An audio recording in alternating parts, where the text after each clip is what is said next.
자활사업입니다. 자활사업.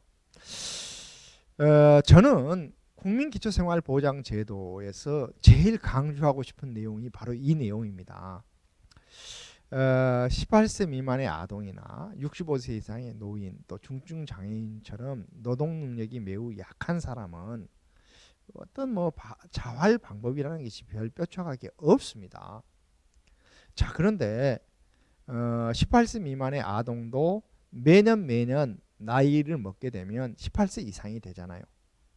그래서 만약에 국가장학금을 활용해서 대학에 진학을 해서 괜찮은 자격증 같은 것을 취득하고 직장도 잡았다. 그러면 자활할 수 있잖아요.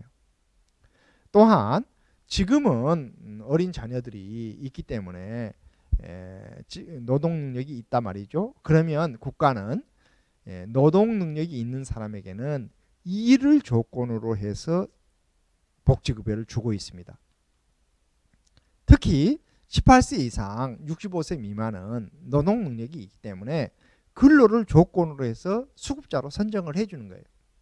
그래서 가급적이면 지금은 세금으로 먹고 살지만 이제 자활을 해라 라고 은근히 그걸 권장하고 있죠. 그리고 국민들의 입장에서도 평생 동안 내가 낸 세금이 어떤 특정인의 호주머니로 들어가서 생계비로 의료비로 사용된다. 썩 이렇게 기분이 썩 좋은 일은 아니죠. 그분이 어려울 때 생계나 의료나 주거나 교육급여로 사용된다 하더라도 그 사람도 언젠가는 세금 내는 국민이 돼야 되지 않겠느냐 하는 거죠. 그래서 저는 그렇게 얘기합니다. 기초생활보장제도라는 것은 현재는 세금으로 먹고 살지만 언젠가는 세금 내는 국민이 돼야 되지 않겠느냐. 그래서 좋은 복지제도는 세금 내는 국민을 한 명이라도 늘리는 정책이 중요하다. 이게 자활사업입니다. 그런데 이제 자활사업의 경우 과거에는 이 자활사업에 참여하면 그 사람이 이렇게 소득이 생기면 그만큼 생계급여를 깎은다 그랬잖아요.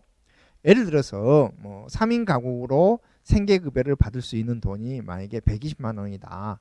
그러면 일 안 하고 있으면 120만 원을 주는데 일을 해서 한 100만 원쯤 벌었다. 그러면 생계급여를 20만 원만 준다면 누가 일하려고 하겠어요? 이 핑계 저 핑계 들여서 일을 안 하려고 하겠죠. 자, 그래서 국가는 어떻게 하고 있느냐.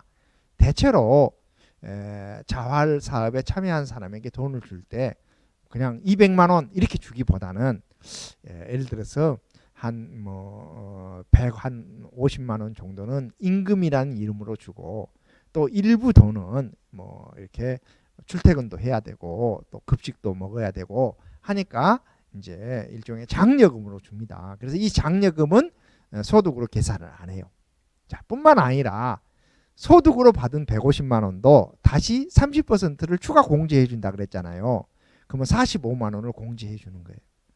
자, 그러면 실제로는 이 사람이 200만 원을 번다 하더라도 이렇게 장려금으로 주는 돈 빼고 또 공제하는 돈이 빼서 만약에 한 120만 원 정도 번 것으로 간주했다. 그러면 80만 원만 120만 원만 이렇게 생계급여에서 덜 주는 방식이죠.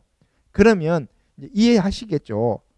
쉽게 말해서 내가 자활사업에 참여해서 200만 원을 번다 하더라도 자활사업에 참여하기 때문에 버는 돈의 일부만을 소득인정액으로 간주하기 때문에 생계급여 받아가면서 이제 자활사업에서 소득이 생기죠. 자, 뿐만 아니라 대개 이제 자활사업에 참여하는 사람은 노동 능력이 어느 정도 있기 때문에 언젠가는 이제 생계급여나 의료급여, 교육급여, 주거급여를 받기가 어렵게 됩니다. 대개 이제 노동 능력을 평가해서 그리고 자활사업에 참여하면 몇 년 이상 참여하면 자활 공동체를 하게 한다든지 또 무슨 자산 형성에 참여하도록 해서 돈을 좀 모으게 한다든지 해서 결국은 기초생활수급자에서 벗어나게 하도록 하는 것이 국가의 정책이에요. 그래서 자활 사업에 참여하는 사람은 영구히 뭐 65세 이상 노인이 되지 않는 이상 영구히 자활 사업에 참여할 수는 없습니다. 그래서 저는 자활 사업에 열심히 참여할 뿐만 아니라 그 기간에 자신의 노동 능력을 획기적으로 좀 늘리기 위해서 자기 개발에도 좀 투자를 하시면 좋겠다라는 생각을 가지고 있어요. 특히 부모가 자활 사업에 참여하고 있을 때 자녀들은 교육급여를 받을 가능성이 높고 대학생 국가장학금을 받을 가능성이 높기 때문에 이 자녀들이 이제 성장을 하면 자활 사업에도 참여하기 어려울 가능성이 높습니다. 그 말은 무슨 말이냐면 아이들이 어렸을 때에는 부모가 자활 사업에 참여해서 소득 인정액을 키워야 되지만 만약에 이제 자녀가 대학을 졸업하게 되면 자녀도 소득이 생기잖아요. 그러면 자녀의 소득 더하기 부모의 소득 하면 이 금액이 꽤 높아지기 때문에 부모도 더 이상 기초생활수급자가 될 수가 없는 거죠. 그래서 저는 부모님들에게 좀 권장하고 싶은 것이 자녀가 한 살이라도 어렸을 때 자녀는 교육급여나 대학생 국가장학금을 통해서 자활할 수 있도록 준비를 시켜주고 부모도 예를 들면 본인이 대학생 국가장학금을 활용을 해서 대학생이 된다든지 아니면 내일 배움 카드 같은 것을 신청을 해서 좀 취업이 잘 되거나 취업이 되어서 나중에 좀 승진도 되고 호봉도 좀 인정받을 수 있는 직장으로 옮기는 것도 한번 생각해 봄직하다는 것입니다. 뭐 제가 사회복지 분야에 있다 보니까 뭐 만약에 노인복지를 한다 그러면 노인복지에서 뭐 여러 사람들이 노인복지에 참여해요. 예를 들면 요양보호사도 노인복지를 하고 사회복지사도 하고 물리치료사나 간호사도 노인복지를 합니다. 그러면 뭐 개인별로는 조금씩 다를지 모르지만 일반적으로 간호사나 사회복지사의 월급이 요양보호사 월급보다는 훨씬 좋습니다. 또한 사회복지사나 간호사는 대체로 호봉이 인정을 받아요. 그런데 요양보호사는 호봉 인정받기가 좀 어려운 경우가 많습니다. 그리고 많은 요양보호사의 임금이 거의 그냥 최저임금에 머물러 있는 경우가 많습니다. 그러면 만약에 뭐 한 40대인 사람이 요양보호사로 만약에 일한다. 그러면 앞으로 15년 동안 요양보호사로 일할 것인가? 차라리 좀 젊었을 때 내가 대학생 국가장학금을 활용을 해서 예를 들면 사회복지사나 물리치료사나 간호사 자격을 취득을 해서 내 직장을 바꾸거나 아니면 내가 내일 배움 카드라는 것을 신청하면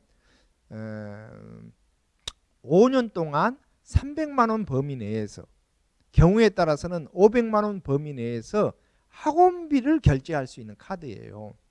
이런 카드를 통해서 내가 평소에 요양보호사로 일하기보다는 나는 평소에 요리하는 것, 조리하는 것을 좋아하니까 차라리 요리사나 조리원 같은 자격을 취득을 해서 그것으로 일하면 더 좋지 않을까?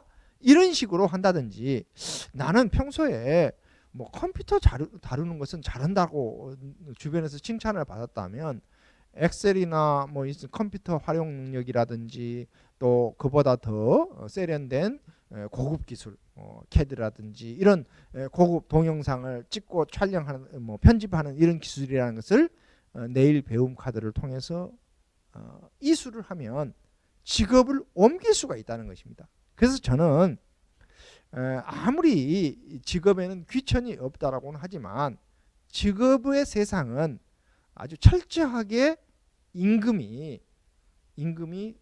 대체로는 고임금 직종이 있고 저임금 직종이 있고 같은 직종 내에서도 정규직이 있고 비정규직이 있습니다.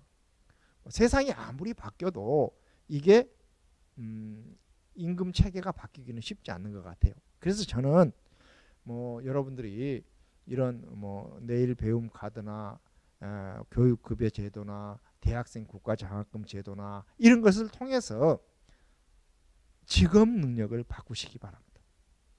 저는 직업을 바꿔야 자립할 수 있고 잘할 수 있다라고 생각합니다.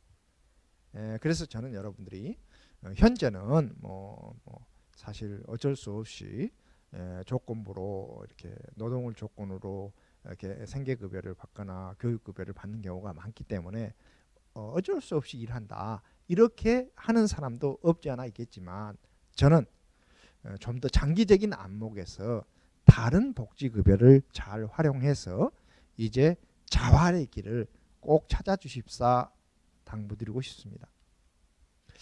특히 내일 배움 카드는 이렇게 신청하면 5년간 300만 원 범위에서 쓸 수가 있고 신청하지 않으면 한 푼도 안 줍니다. 신청해 놓고도 본인이 안 쓰면 5년 지나면 소멸되기 때문에 가급적이면 적극 활용하고 이 내일 배움 카드는 고등학교 졸업자도 쓸 수 있고 대학교는 4학년 학생도 신청하면 받을 수가 있고 또 뭐 실업자는 당연히 신청하면 받을 수 있고 중소기업에 종사하는 저소득인 사람도 신청하면 받을 수 있습니다. 앞으로 국가는 공무원이나 소득이 좀 높은 사람도 신청하면 받을 수 있게 바꾸겠다라고는 하는데 일단 여러분들이 받을 수 있는지 여부는 내일 배움 카드 홈페이지에 들어가서 한번 신청해 보시기 바랍니다.